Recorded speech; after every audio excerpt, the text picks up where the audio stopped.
One of my students, she had like 9 properties, but she was doing the dumb stuff, man. Working all hard to pay them off. I said, baby girl, what are you doing?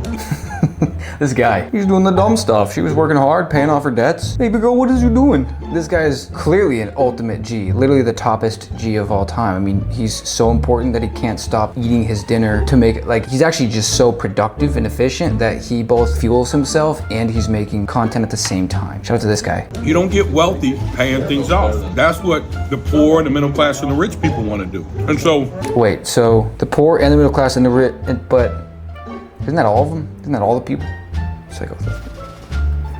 What she did, she came in and she took 9 of her properties. She pulled out over $1 million equity out of them. She didn't do all 9 of them. She did less than that. And then she went and bought this building.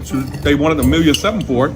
I told her, go in there and offer $900,000. They ended up accepting $1.25 million. It's a 36,000 square foot event center. So what she's gonna do is start up another LLC, lease it back to herself for $8 a square foot. Okay, so she's leasing the property from herself, right? That's what we just said here. Foot. 36,000 times 8 is $288,000. Them type of buildings are running about 88% occupancy, which will leave it with about $250,000 in cash flow. When you rent commercial buildings, you don't pay for the taxes, the insurance. The tenant pays for all that. Only thing. But she's her own tenant, right? She's her own tenant. Only thing you got to take care of is the roof, the structure. So she's going to put a new roof on it. So she creates this lease. There's $255,000 a year income. Then she takes that lease to the bank. She says, hey, I'm going to borrow against this property. I'm going to borrow 70% of the value. They take the $255,000, divide that by 0.08. That's about $3.1 million. Now she has a new value of $3.1 million. She goes and borrows 70% of that. That's $2.1 million. She's only in it for $1.25 million. So she has $1 million equity, $1 million cash out almost, and that's all tax-free money. Then she can use that to grow even.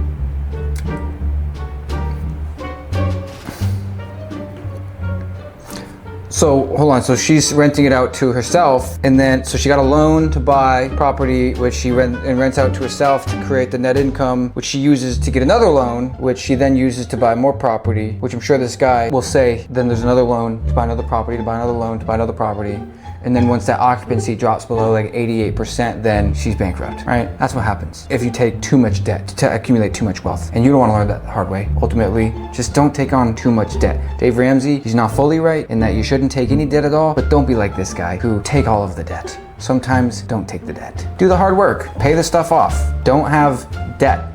It's not bad advice. It's not bad advice.